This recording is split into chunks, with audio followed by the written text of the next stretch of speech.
तो ब्रजभूषण वाला जो मैटर है, ब्रजभूषण के टाइम में कुश्ती को कुछ फ़ायदा हुआ? देखो, जहाँ तक मैं समझता हूँ और मैं कुश्ती की बात करूँगा, इससे आगे कोई बात नहीं करूँगा। मैं उनके आने से कुश्ती में अनुशासन आया और उनके आने से कंपटीशन में इतनी तादाद बढ़ी थी जितना कोई सोच नहीं सकता। जब भी कोई भी सिलेक्शन होता था वो पहली कुश्ती से आखिरी कुश्ती तक वहाँ पे रहते थे। मैंने ज़िंदगी में आज तक कोई भी क्लास मिस नहीं की, कोई भी प्रैक्टिस सेशन मिस नहीं किया मैंने आज तक। मैंने 6 साल ऑल इंडिया इंटरेस्ट में प्रतिनिधित्व किया। 4 गोल्ड मेडल मेरे, 1 सिल्वर मेडल और 1 ब्राउन्ज मेडल। 23 किलो वजन में पहली शुरुआत हुई थी उसकी और 23 किलो वजन में उसने हरियाणा का गोल्ड मेडल जीता। और महात्मा जी ने ये कहा था, धर्मानाथ जी ने पिताजी को, बेटे इसको जो है ना कुश्ती से अलग मत करना, ये बहुत मेडल जीते। अदरवाइज नाम हमारे पिताजी का आज भी किसी गांव गवांड में जाकर पूछोगे तो बहुत बड़ा नाम है। तो मैं रह गया अकेला, और अकेला भी किस लिए रहा, घर का माली हालत अच्छी नहीं थी और 2 पहलवानों का खर्च नहीं उठा सकते थे घर वाले। फिर गांव में जाके गाय भैंस के लिए चारा भी काटना होता था मुझे, तो बहुत मुश्किल हो गया था मेरे लिए। हिंदुस्तान में पहलवानों में से तो मैं पहला ही HOD बना था और पहला ही प्रोफेसर बना था। और इवन देन लोग कहते हैं, मेरे को तथ्य तो नहीं पता पूरा, और ये भी बता दें फिजिकल एजुकेशन में सबसे पहला सीनियर प्रोफेसर मैं बना हूँ। नमस्कार, मेरा नाम है OP वशिष्ठ। दी हरियाणा टॉक्स की खास सीरीज माटी से मेडल तक में आज हमारे खास मेहमान हैं प्रोफेसर राजेंद्र प्रसाद गर्ग। ये पहलवान भी है, प्रोफेसर भी है, ओलंपिक कैटेगरी रेफरी भी है और एक ऐसे पहलवान के भाई भी है जो ओलंपिक में गया और उनके खाते में ढेरों पुरस्कार है, मेडल है और अर्जुन अवार्ड भी उनको मिला है। तो हम आज माटी से मेडल तक के खास सीरीज में प्रोफेसर राजेंद्र प्रसाद गर्ग से बातचीत करेंगे। प्रोफेसर साहब, आपका स्वागत है। OP जी, आपका बहुत बहुत धन्यवाद, और सत भाई का भी, जो आपने एक मुहिम शुरू की है और जितनी विभूतियाँ आपने यहाँ पे बुलाई हैं वो रियली बहुत प्रेरणादायक हैं, और समाज के लिए भी और खुद के लिए भी। अगर बच्चे उसको सुनते होंगे तो रियली वो मोटिवेट होते होंगे और एक दिन देश का नाम रोशन करेंगे। जी, अच्छा डॉक्टर साहब, ये बताइए कि जैसे आप गांव से संबंध रखते हैं, आपका परिवार गांव में पला बड़ा, आप लोगों ने भी वहीं पे रह के पढ़ाई की, वहीं पे पहलवानी की, तो ये बनिया समाज है। आप तो जैसे बनिया समाज से हैं वैसे समाज से हैं, और कुश्ती जैसे मुश्किल गेम को आपने कैसे चुना? और गांव में तो आप लोगों के लिए तो बड़ा मुश्किल होगा, परिवार के लिए भी काफ़ी मुश्किल होगा। ये कहाँ से शुरुआत की और क्यों ऐसा आपने सोचा? नहीं, हमारे गांव में जो है ना खेलों का शौक़ था, और विशेषकर हमारे गांव में फुटबॉल बहुत ज़्यादा खेली जाती थी। तो फुटबॉल से कुश्ती का जो मोड़ आया हमारे गांव में, वो हमारे गांव के 2-3 फौजी पहलवान थे, रामचंद्र पहलवान थे और एक दूसरे पहलवान थे। तो आपस में वो जब मिलिट्री में कुश्ती करते थे तो यहाँ भी आते तो बच्चों की कुश्तियाँ करवाते थे। तो वो कुश्ती जो है ना, फुटबॉल बच्चों को इतनी मिल नहीं पाती थी, ग्राउंड भी इतने नहीं मिल पाते थे। तो कुश्ती के अखाड़े 3-4 बन गए, और 3-4 अखाड़ों में जो है ना हर महीने हर जो भी त्यौहार आता उस पर कंपटीशन होता, और बच्चों का शौक़ ज़्यादा होने लग गया, और वहाँ से हमारी शुरुआत हुई। और इसकी शुरुआत सबसे पहले मेरे छोटे भाई अशोक, जो कि ओलंपियन भी रहे हैं और अर्जुन अवार्ड भी रहे हैं और देश का 40 बार प्रतिनिधित्व भी किया है, उन्होंने शुरुआत की। और उनकी शुरुआत भी बड़ी अजीबोगरीब थी। हमारे गांव में एक महात्मा जी आए थे और वो खेतों में रहते थे, और खेतों में वो पहलवानी का बड़ा शौक़ था। धर्मानाथ जी थे, और वो बच्चों की प्रैक्टिस करवाते, वहीं उनको बादाम अपने पास पल्ले से खिलाते और वो सारा सब कुछ। तो अशोक लगभग जो है वो खेतों में ही रहने लग गया था, और पढ़ाई में बहुत अच्छा था। कितने एज होगी उनके उस टाइम पर? अशोक की उम्र थी 8 या 9 साल। 9 साल का था जब अशोक वहाँ रहने लग गया। तो उसके बाद डिस्ट्रिक्ट टूर्नामेंट, स्कूलों के टूर्नामेंट हुए। तो टूर्नामेंट में मैं अशोक को लेके गया। जोनल टूर्नामेंट में अशोक फर्स्ट आया, जोनल में भी, डिस्ट्रिक्ट में भी फर्स्ट आया। फिर स्टेट में भी मैं उसको करनाल कुश्ती लड़ाने लेके गया। वो जब 5वीं क्लास में था तो उसको 23 किलो वज़न में पहली शुरुआत हुई थी उसकी, और 23 किलो वज़न में उसने हरियाणा का गोल्ड मेडल जीता। और महात्मा जी ने ये कहा था, धर्मानाथ जी ने पिताजी को, बेटे इसको जो है ना कुश्ती से अलग मत करना, ये बहुत मेडल जीते। तो जब वो कुश्ती जीत के आया तो पूरे गांव में बहुत खुशी का माहौल था, और प्रसाद बांटा गया।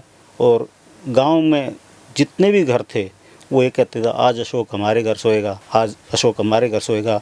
तो उससे मुझे भी बहुत जो ना प्रभावित किया उस बात ने, भी अशोक का इतना बड़ा नाम हुआ तो मैं भी नाम कर सकता हूँ। नहीं तो आप का जैसे परिवार ने ये नहीं कहा कि भाई आप तो पढ़ाई वढ़ाई कर लो और अपना व्यापार व्यापार या कोई दुकान है उसको संभाल लो, ये कहाँ पहलवानी वहलवानी में नहीं, घुस गए? उसमें ऐसा हुआ, परिवार ने कभी विरोध नहीं किया हमारा, मतलब मेरे माँ बाप ने कभी भी इस बात का विरोध नहीं किया। वो अनपढ़ ज़रूर थे लेकिन उन्होंने इस बात के लिए कभी भी ये नहीं कहा कि आप कुश्ती ना करो। हाँ, एक बार बात ज़रूर आई थी ये भाई, अगले साल जब मैंने शुरुआत की कुश्ती की तो मैं दंड मारने लग रहा था रेट पे।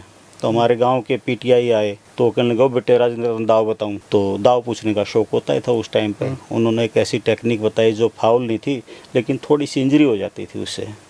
और वो उन्होंने जो टेक्निक मेरे को बताई उस टेक्निक से ही मुझे पहलवानी आ गई और उस टेक्निक से ही मैंने अपने पहले कंपटीशन में वर्ल्ड चैंपियन रेसलर को हराया डिस्ट्रिक्ट चैंपियनशिप में। हाँ, इसके पीछे कहानी ज़रूर है। ये बात है 1979 की। 79 में मेरा वज़न जो 39 kg था और मैंने पार्टिसिपेट किया, जोनल में फर्स्ट आया। डिस्ट्रिक्ट में जब मैं गया तो हम तो सिंपल कुर्ता था और एक पट्टे का कच्छा तो पहने हुए थे और जो वर्ल्ड चैंपियन रेसलर था वो इंडिया का ट्रैक सूट पहन के घूम रहा था। सारे सब उसके दीवाने थे। तो मेरी बुआ बेरी में थी, उन्होंने ये कहा क्या बनियों का ये काम होता है भाई, तेरे पिताजी भी ऐसे ही थे, अपने बच्चों को भी ऐसे ही कर देगा। तो उन्होंने अच्छा नहीं किया था उस टाइम पे। मैंने कहा बुआ जी कोई बात नहीं, तो आगे देखेंगे।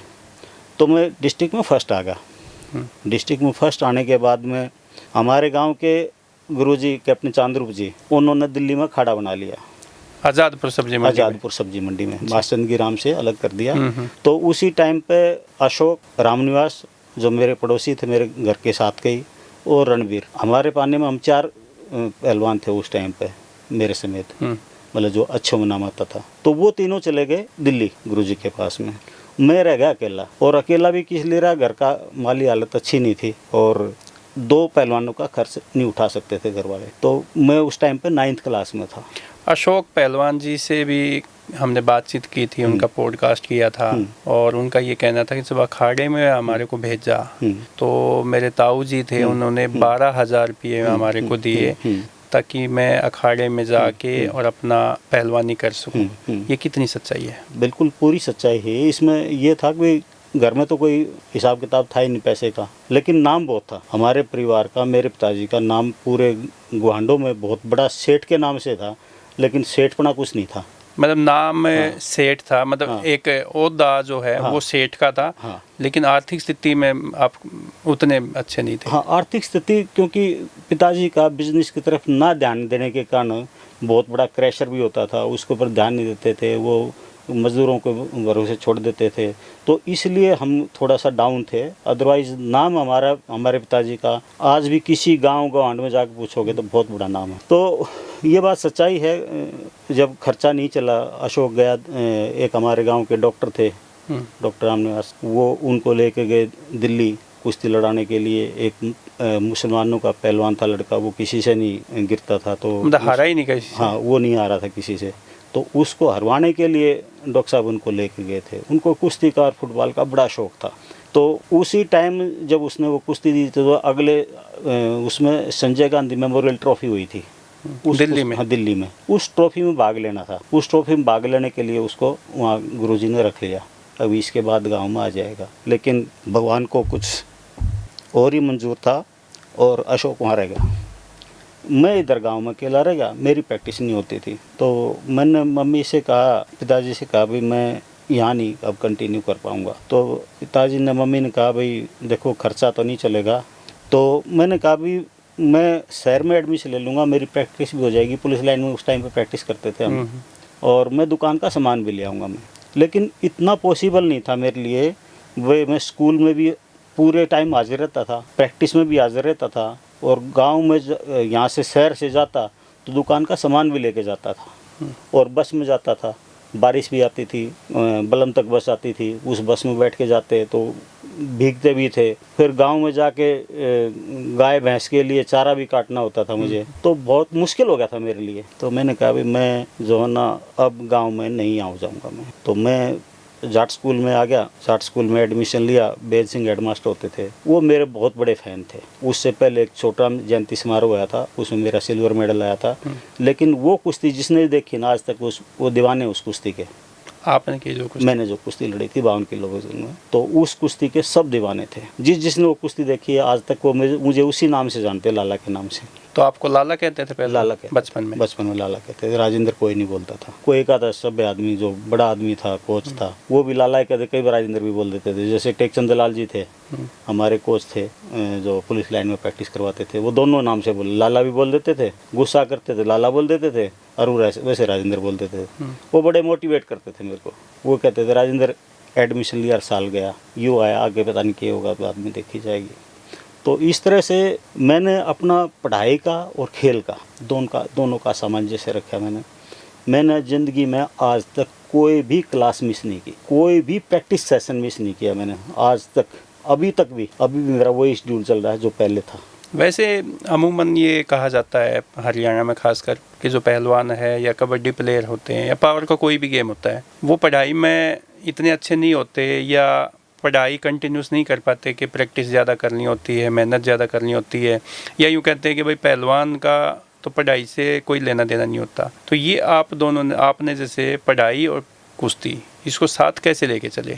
मेरा जब ये लोग ये कहते थे ना भी जो है ना पहलवान जो है ना पढ़ नहीं सकते, तो मेरे को जिद थी इस बात की भी मैंने पढ़ाई में भी साथ साथ उतना ही करना जितना मैंने खेल में करना है। जैसे 1981 में मेरा पहला ऑल इंडिया इंटरनेशनल में गोल्ड मेडल आया, जो यूनिवर्सिटी का पहला गोल्ड मेडल था, वो मेरे माध्यम से आया था। 90 जयपुर में कुश्ती हुई थी, और उस कुश्ती में मैंने जब गोल्ड मेडल जीता, तो उस टाइम पे भी मैंने जो है ना एक भी क्लास मिस नहीं की। मैंने एक भी क्लास, सिर्फ इस बात के लिए मैंने लोगों की जो कहावत है उसको झूठा करना है और मुझे कुछ बनना है आगे। इतना भी होता था, मैं अपने रूम के आगे ताला लगवा देता। परिवर्त पहलवान होते थे, परिवर्त को बोलता, परिवर्त भाई तू ताला लगा दे, लोग डिस्टर्ब नहीं करेंगे, आधा घंटा मैं चलूँगा, 1 घंटा में पढ़ लूँगा मैं।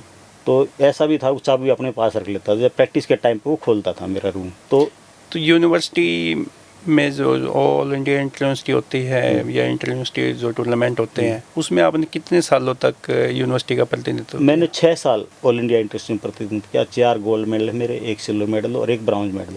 मतलब 6 टूर्नामेंट में गए, 6 में 6 मेडल। 6 के 6 मेडल है, जो आज तक का रिकॉर्ड है। 6 मेडल आज तक किसी ने नहीं लिए हैं। और जो सिल्वर ब्रॉन्ज थी उसकी भी एक कहानी थी।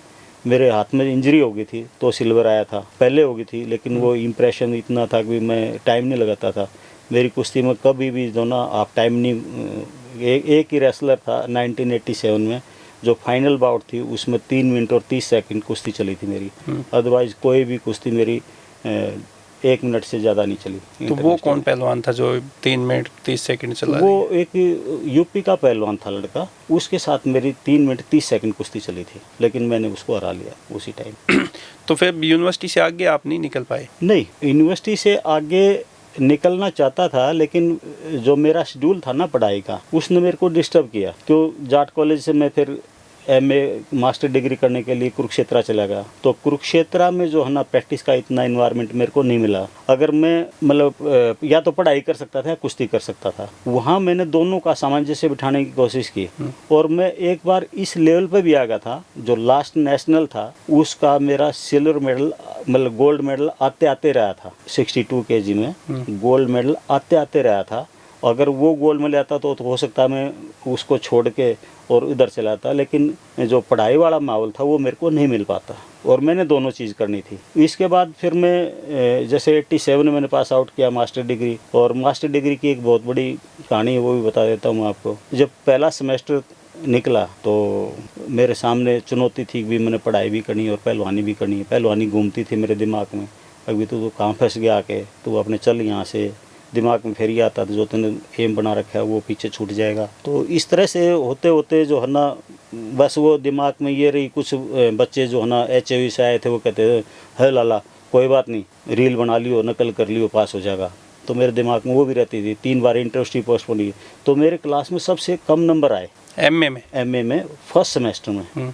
लेकिन उस बात ने मेरे को झकझोर दिया। तो जो लास्ट सेमेस्टर था, उस सेमेस्टर में मैंने पूरी क्लास से, यानी कि 5% मार्क्स मेरे अप थे लास्ट सेमेस्टर के, और मैं सेकंड टॉपर रहा। मतलब फर्स्ट सेमेस्टर में आप को सबसे कम नीचे, नंबर थे। हाँ। और आखिरी सेमेस्टर में आपने टॉप किया मैंने। उसके बाद मेरा एक पेपर रहता था और एनआईएस में एडमिशन होना था मेरा। तो पहली परंपरा डली थी वहाँ पे, अब जिसका स्पेशल एग्जाम हुआ, फिर मैंने अपना टेस्ट भी दिया, मेरा एडमिशन हुआ भी, और वहाँ भी मैंने टॉप किया, एनआईएस किया पटियाला में।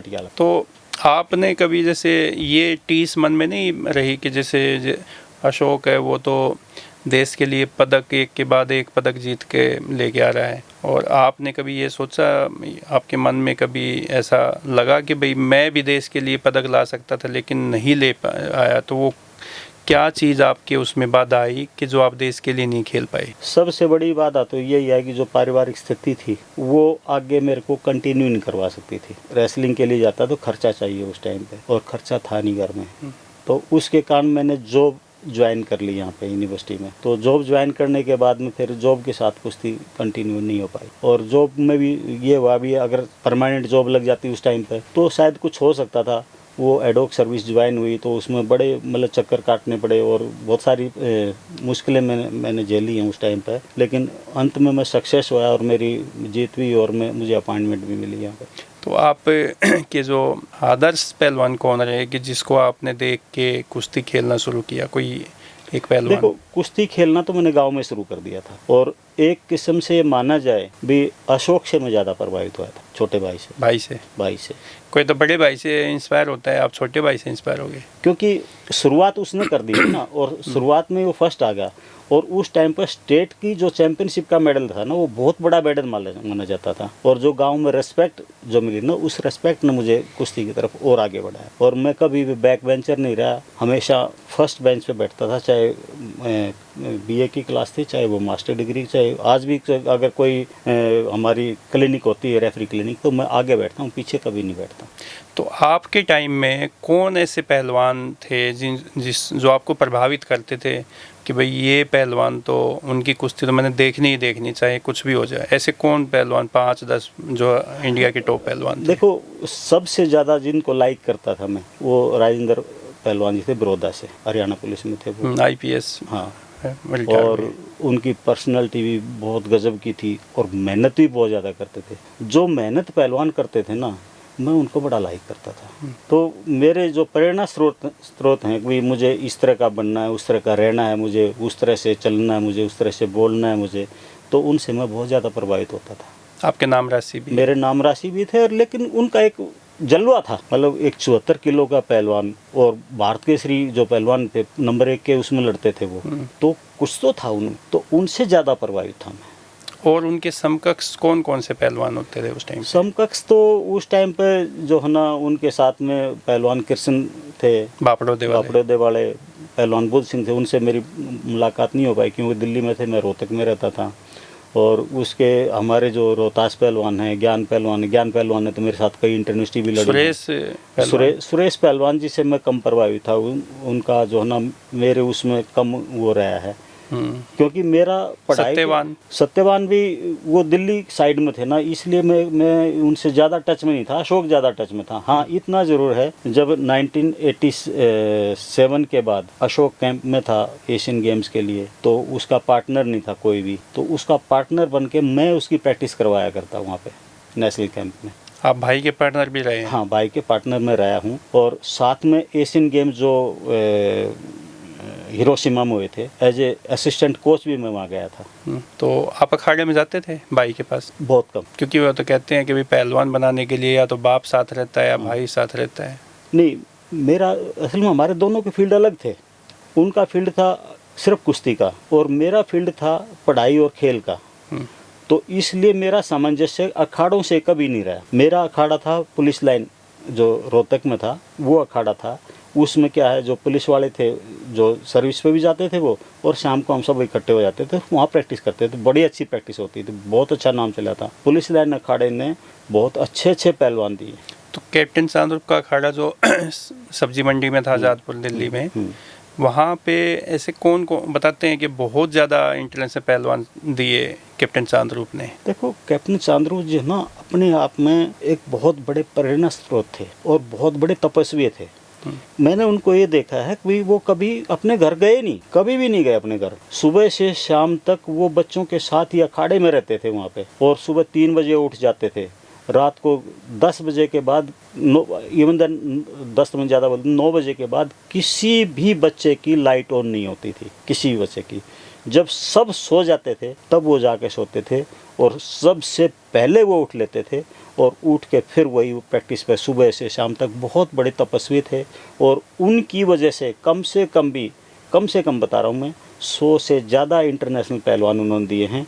और जैसे कि अपना अशोक है, ओमवीर था, धर्मवीर पहलवान था, रोहतास था, है ना, कृष्ण पहलवान जी थे, बुद्ध सिंह पहलवान जी थे, और उससे पहले अपने या नेत्रपाल पहलवान जी, भारत के बलराज जो भैंसवाल वाले थे पहलवान थे, वो भी बहुत बड़े, वो बहुत चोटी के और भी बड़े पहलवान बनते। उनमें इतनी ताकत, हाथी से भी ज़्यादा ताकत होने वाली थी, लेकिन भगवान को कुछ और ही मंजूर था, जो समय से पहले भगवान ने कुश्ती के दौरान ही उनके शायद अटैक आया था। हाँ, तो वो देश का दुर्भाग्य भी मानता हूँ मैं, क्योंकि इतना ताकतवर पहलवान मैंने अपनी ज़िंदगी में देखा नहीं कभी। अब मैं आज के पहलवानों में जो ताकत देखता हूँ, अपने जो 92 किलो 86 किलो के जो पहलवान हैं, दीपक पुनिया, उनमें भी ऐसी ताकत है। वो कुछ कर सकते हैं ओलंपिक में, लेकिन उनको थोड़ा सा ध्यान रखना पड़ेगा लास्ट सेकंड वाला। अभी भी लास्ट सेकंड में जब मैं टर्की में था, तो लास्ट के 100वें सेकंड में वो आ रहे हैं। तो कैप्टन चांद्रूप के अखाड़े में कहते हैं कि भाई जो भारत में जैसे दंगल की कुश्ती होती है,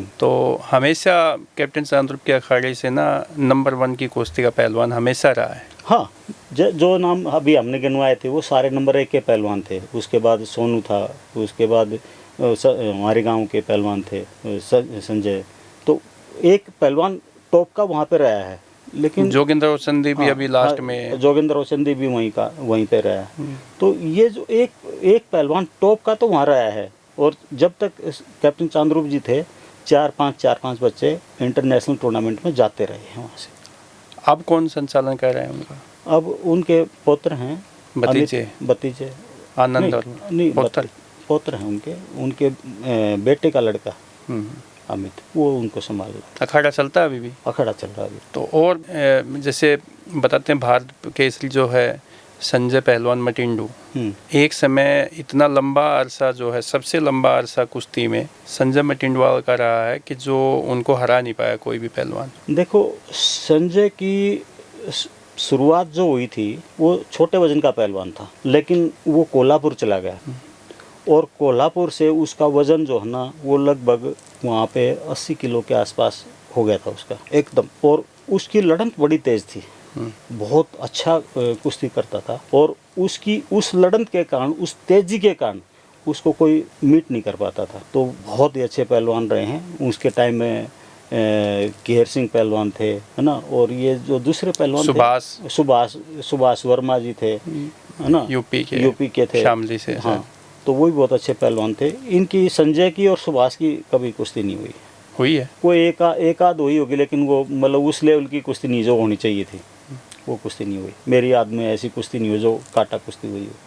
तो जैसे कोई ऐसा पहलवान भी है आपके अलावा कि जो किसी यूनिवर्सिटी में प्रोफेसर रहे हैं, विभागाध्यक्ष रहे हैं किसी विभाग के, या डीन तक पहुंचे, ऐसा कोई पहलवान को भारत में है कि जो पहलवानी के साथ साथ भी कोई प्रोफेसर भी रहे? हिंदुस्तान में पहलवानों में से तो मैं पहला ही HOD बना था और पहला ही प्रोफेसर बना था। और इवन देन लोग कहते हैं, मेरे को तथ्य तो नहीं पता पूरा, और ये भी बता दें, फिजिकल एजुकेशन में सबसे पहला सीनियर प्रोफेसर मैं बना हूँ। और पूरे इंडियन यूनिवर्सिटीज़ के इतिहास में और बल्कि पूरे हिंदुस्तान में ओलंपिक कैटेगरी भी रेफरी भी हिंदुस्तान का सबसे पहला मैं बना था। 2012 में जूनियर वर्ल्ड चैंपियनशिप हुई थी पताया में, और उस टाइम पे मैं अकेला ओलंपिक कैटेगरी रेफरी बना था, और हिंदुस्तान का पहला। तो ये आप जैसे पहलवानी से शुरुआत की, पढ़ाई साथ में की, NIS किया कोचिंग के लिए, और फिर आपने टीचिंग का भी काम किया, प्रोफेसर MDU में रहे, और फिर ये ओलंपिक कैटेगरी रेफरी के लिए कैसे टाइम निकालते थे? ये फिर आपने कुश्ती और टीचिंग के साथ साथ ये रेफरी का जो है कैसे लाइन आपको मिली? रेफरी की लाइन ये थी कि मेरे को उस टाइम पे भी जब मैं एनालाइज कर रहा था, मेरे साथ में मेरे साथी थे अशोक, एशियन मेडलिस्ट थे, ब्राउन्ज मेडलिस्ट, 57 किलो में थे वो। तो उनका राजेंद्र तो वो फिला थी उस टाइम पे, अभी रेफरी का कोर्स होता है उसमें, और वो कर ले। लेकिन उस टाइम पे जो है ना इंडियन गवर्नमेंट पैसे नहीं देती थी, तो उस टाइम पे 12-15 साल तक मैंने उसकी तरफ ध्यान नहीं दिया, और 40 साल की उम्र तक उसमें एंट्री है। तो 2005 में मैं 40 का होने वाला था, तो मैंने कहा यार ये लाइन तो गई, और मेरा बहुत बड़ा एम था इसमें, अगर मैं ओलंपिक कैटेगरी बना रहता तो आज जो 2028 का ओलंपिक आएगा, इसमें मेरा चौथा ओलंपिक होता ही। लेकिन इसमें एक मेरे साथ साजिश हुई थी 2013 में, मैं उसका ज़्यादा जिक्र नहीं करना चाहता, नहीं तो हो सकता था मैं आज बहुत UWW में अच्छे ऊँचे स्थान पे होता, और चौथा मेरा ओलंपिक होता है। तो आपने जो रेफरी की भूमिका निभाते हुए कितने देशों में गए और ऐसे कितने कंपटीशन में आपने भाग लिया? लगभग मैं 40 कंपटीशन जो है ना मैंने इंटरनेशनल कंपटीशन किए, जिसमें junior world championship, Asian senior Asian championship, Commonwealth games, Commonwealth championship, Asian championship, international tournaments, इस तरह से मतलब दुनिया का कोई ऐसा देश नहीं है, लगभग मैं हर देश में गया हूँ जो जिनमें कुश्ती होती है। और लगभग ये रहा है मेरा रेफरी का जो मैटर था, वो ये था मैंने कभी भी मुझे एक बात का डर लगता था और कोई बात का डर नहीं लगता, मेरे से गलती ना होगा। मैं मतलब इस बात से मुझे चिंता रहती थी कि मेरे से गलती नहीं होनी चाहिए, मेरी गलती की वजह से कोई दूसरा पहलवान ना जीत जाए, और भगवान ने ऐसी मेहर भी रखी। लगभग मैंने जो है ना 600 के करीब कुश्तियाँ बाउट करवाई, इंटरनेशनल बाउट, और 99% मेरे अगेंस्ट चैलेंज नहीं गए। मतलब आपका कुश्ती में 600 कुश्ती मतलब करवाई बाउट आपने, और किसी में प्रोटेस्ट नहीं हुआ आपका? प्रोटेस्ट हुए हैं, लेकिन मेरे अगेंस्ट, मेरे डिसीजन के अगेंस्ट नहीं गया। अच्छा, डिसीजन के अगेंस्ट? हाँ, एक भी नहीं गया? हाँ, कोई एक आध गया हो तो वो भी मैच चेयरमैन की गलती हो या जज की गलती हुई हो, लेकिन एज ए रेफरी जो है ना मोर देन 99% तो मैं नहीं कहता कि मेरे अगेंस्ट भी गया होगा। और ये मतलब जो डिसीजन है, जैसे पहलवान सेकंड के 100वें में से डिसीजन लेना होता है, इसी तरह रेफरी को भी डिसीजन लेना होता है, और रेफरी के ऊपर एक चेक भी है चैलेंज का, और जिसके अगेंस्ट चैलेंज हो जाता है ना उसको नींद नहीं आती रात को। मैं अकेला नहीं, कोई भी रेफरी जिसके अगेंस्ट चैलेंज एक्सेप्ट हो जाता है उसको नींद नहीं आती कि यार मेरे से गलती क्यों हुई। इस तरह की भावना रेफरीज की मैंने देखी सभी के, पूरे वर्ल्ड में जितने भी रेफरी, UWW के जितने रेफरी। अच्छा, ये बताओ कभी आपके पास कोई ऑफर आया? किस तरह का? जैसे किसी कंपटीशन में है, आप रेफरी के तौर पे उसमें भाग ले रहे हैं, तो किसी पहलवान ने, किसी कोच ने या किसी और थर्ड पर्सन ने आपको कोई लालच या कोई प्रलोभन दिया? नहीं, प्रलोभन कभी नहीं दिया। हाँ, एक वाक़या मेरे सामने है, 4 साल पहले की बात है। बालगढ़ जो है ना वो उसके सिलेक्शन था इंटरनेशनल कंपटीशन के लिए, और मेरा बहुत मन था कि जो है ना मैं बजरंग को कुछ टेक्निक बताऊं मैं। तो मैंने उनके जो फॉरनर कोच थे उनको कहा भाई मैं एक सेशन बजरंग का लेना चाह रहा हूं। तो उस कोच ने मतलब जैसे लोअर ग्रेड का मान के ओके इस तरह का उसने एक्शन लिया, ले लो भाई। तो मैं उसकी कुश्ती बड़ी बारीकी से देखता था, और जो मेरे माइंड में थी वो बेस्ट टेक्निक थी, और वो बेस्ट टेक्निक के लिए मैंने उसकी प्रैक्टिस शुरू करवाई। उसकी मेरे पास अभी भी वीडियो है और वो लाखों लोगों ने देखी है। तो जैसे मैं उसको टेक्निक बता रहा था वही टेक्निक वो कोच भी उसको बताया करता, लेकिन उसके माइंड में नहीं जाती थी ये बातें। हालांकि सीखने की कोशिश करता। लैंग्वेज का कोई ना, लैंग्वेज का कोई इशू नहीं था। जो हैबिट पड़ जाती है ना, जो छोटी छोटी गलतियां हैं उनको हम आज भी, जो हिंदुस्तान के जितने भी पहलवान हैं वो आज भी इस चीज़ से महरूम हैं, अपनी गलतियों को ठीक नहीं करते। तो जब मैं ये उसको टेक्निक करवा रहा था तो वो दूसरी साइड में चला गया, दूसरे के साथ प्रैक्टिस करने लग गया, लेकिन नज़र उसकी वही थी, अब ये क्या बता रहा है, क्या कर रहा है। जब उसका और मेरा इंटरेस्ट एक हुआ तो तब वो मेरे पास आया बीच में ही। फिर वो मेरे साथ कहने लगा मैं भी ऐसा करता हूँ, मैं भी ऐसे बताता हूँ। तो उसने मेरे को कहा था कि आप कहाँ रहते हो, आप इंडिया के चीफ कोच बन जाओ और मैं आपकी सिफारिश करूँगा। मैंने आप जैसा कोच नहीं देखा, ये उसकी रिकमेंडेशन थी। लेकिन मैंने उनको कहा भाई मेरी हालात जो है ना अभी पारिवारिक, मेरी नौकरी की हालात ऐसी नहीं है कि मैं इंडिया टीम के साथ आ जाऊं और जो है ना वहाँ पे रहूं और उसको जॉब को मैं छोड़ दूं, ऐसा अभी पॉसिबल नहीं है। जब होया तो मैं इसको संभालूंगा और मेरी इच्छा भी है।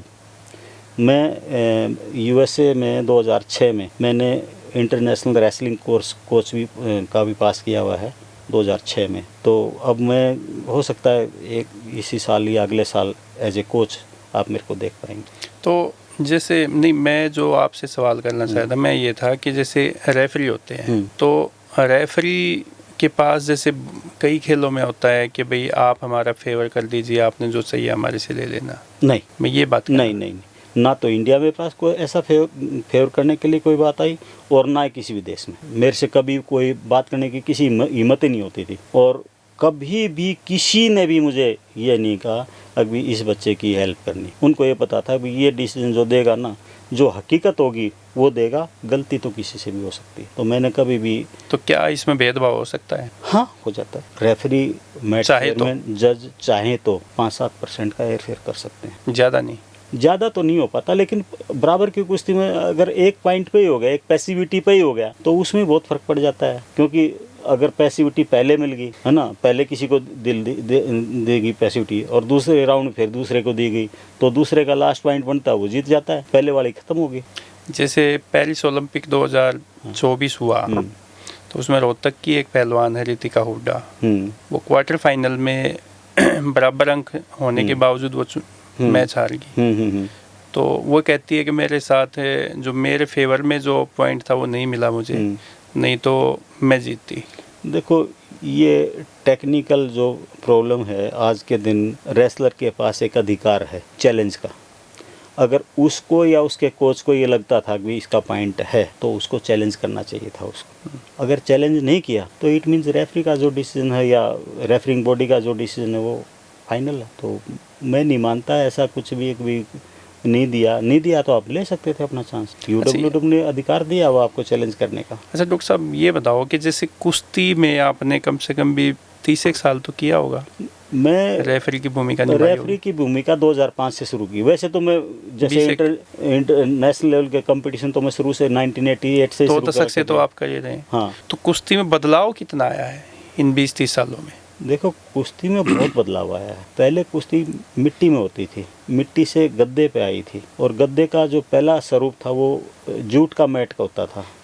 जूट के मैट से फिर जो है ना, ये जो आजकल के मैट हैं उस पे कुश्ती आई है। तो उस कुश्ती पे आने पे कुश्ती में स्पीड में बहुत फर्क आया। और विशेषकर मैंने आज तक जितने भी कंपटीशन देखे हैं, मैंने किसी भी हिंदुस्तानी पहलवान को दमखम से हारते हुए नहीं देखा। यानी कि पूरे वर्ल्ड में सबसे ज़्यादा दम, सबसे ज़्यादा स्टेमिना हिंदुस्तान के पहलवानों में है। लेकिन हम मार कहाँ खाते हैं? जब वो अपने बल कुश्ती चलाते हैं या हम उनके बल कुश्ती लड़ते हैं। अगर अपने बल कुश्ती लड़ें तो हम हार नहीं सकते। और मेरा एक मानना और भी है, अगर मैं किसी से अच्छा हूँ ना, तो मुझे अच्छा सिद्ध करना चाहिए उस कुश्ती में। मुझे ऑल आउट जाना चाहिए। अगर मैं हार रहा हूँ तो मुझे ऑल आउट जाना चाहिए, है ना। जब मुझे पता लग गया भाई इसका स्टेमिना लूज हो रहा है तो मुझे ऑल आउट जाना चाहिए। जीतूंगा मैं, जो अच्छा होगा वो जीतेगा।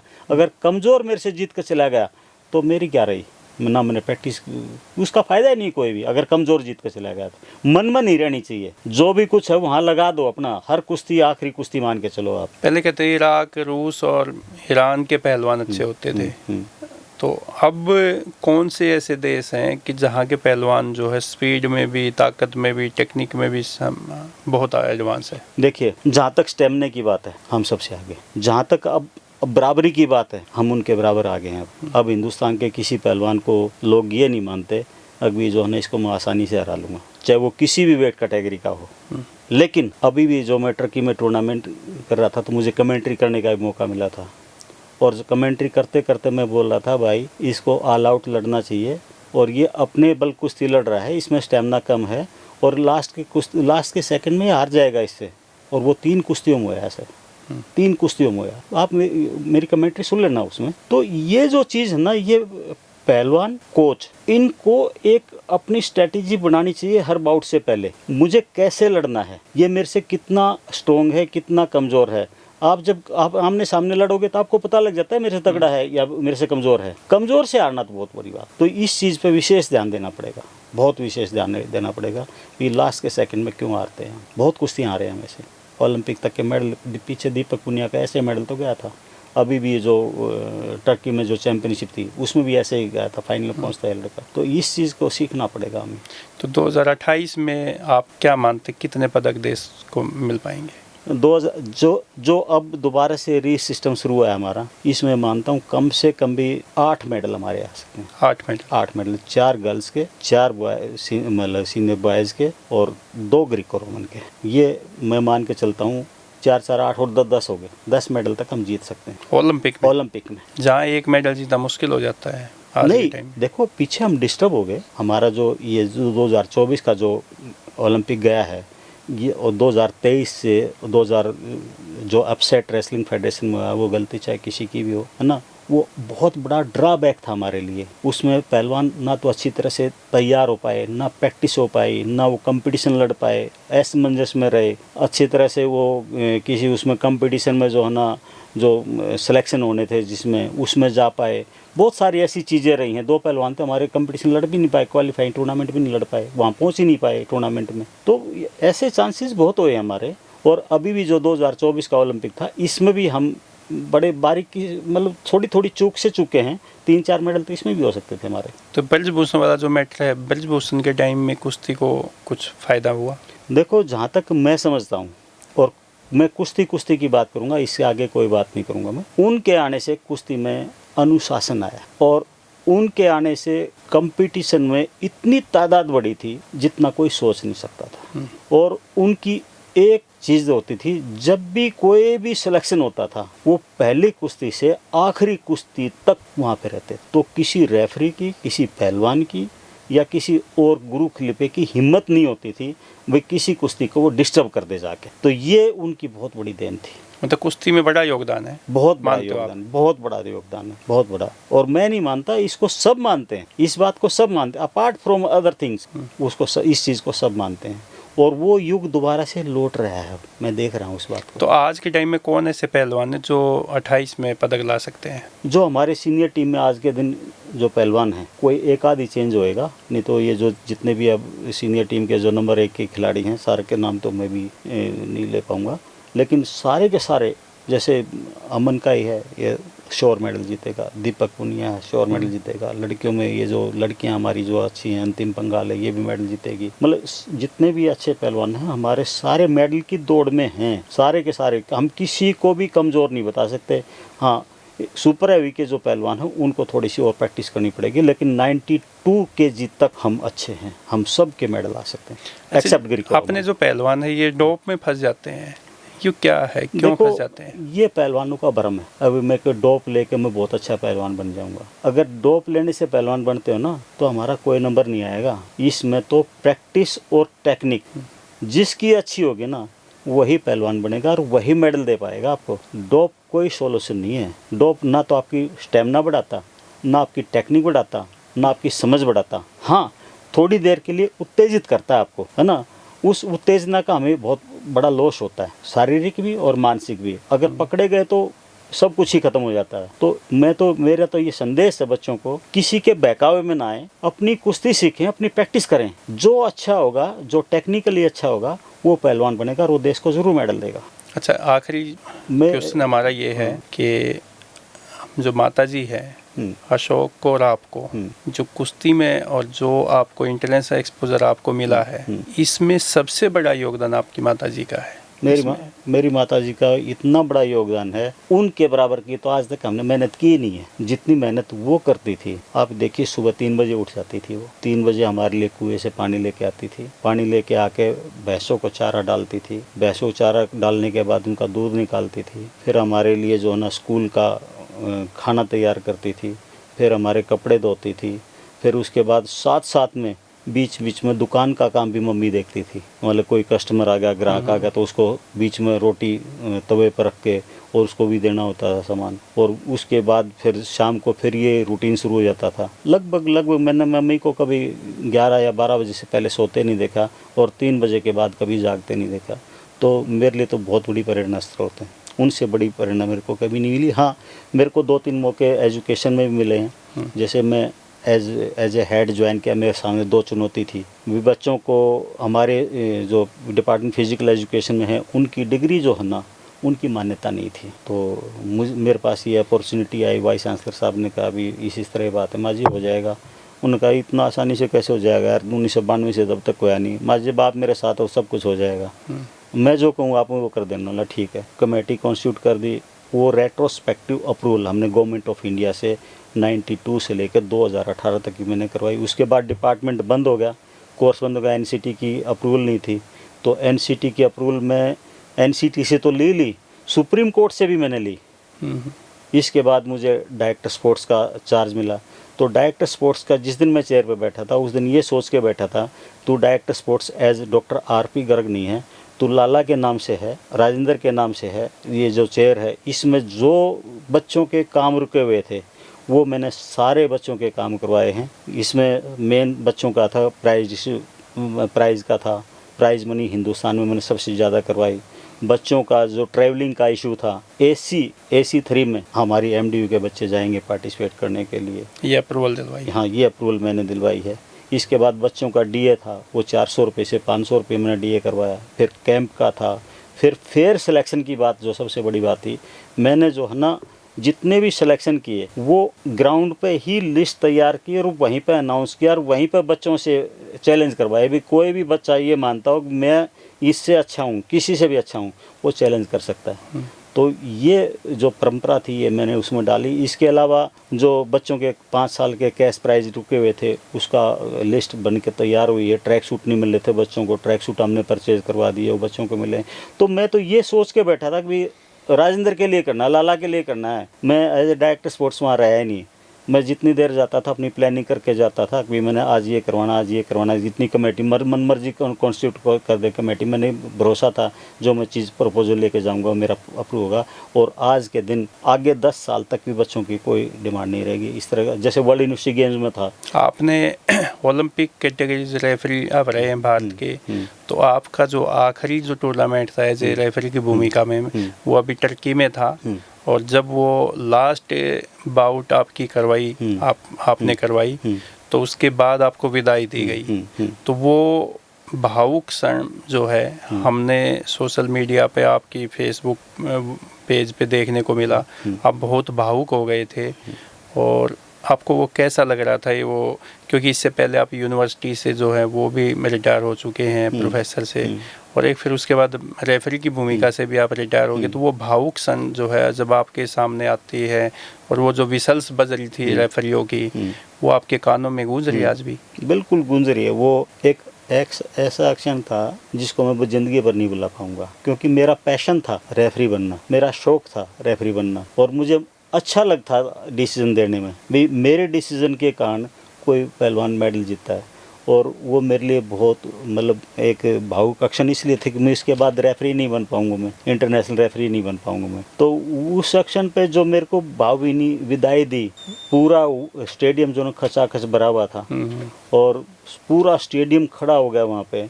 जितने पहलवान थे, जितने ऑफिशियल थे, जितने रेफरी थे, है ना, और जो हमारे जो UWW डेलीगेट थे, उन्होंने मैट पे आके मुझे सम्मानित किया बुके दे के। तो बहुत मतलब ऐसी विदाई। और मुझे तो ये सुनने में आया है पूरे हिंदुस्तान का कोई भी ऐसा टेक्निकल ऑफिशियल किसी भी गेम का जो विधिवत रूप से बना हो और विधिवत रूप से रिटायर हुआ, तो वो लोग ये कहते हैं भी एक रेसलिंग में रेफरी हैं, वही इसी तरह से रिटायर हुए हैं भाई, जिसने पहले शुरू से लेके आखिर तक कंपटीशन किए और उसके बाद उनको इस तरह की विदाई मिली है।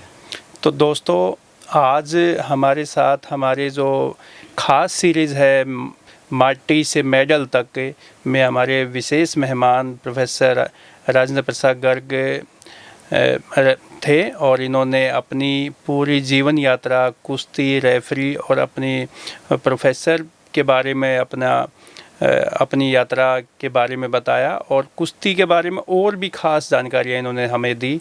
आपको ये सीरीज़ माटी से मेडल तक आपको कैसी लगी, आप हमें कमेंट करके ज़रूर बताएं। डॉक्टर साहब, आपका बहुत बहुत धन्यवाद। आपका बहुत बहुत धन्यवाद Om Prakash ji, OP ji and सतभाई जी। आप इसी तरह से हरियाणा टॉक्स के माध्यम से बच्चों को प्रेरित करो, उनके पेरेंट्स को प्रेरित करो।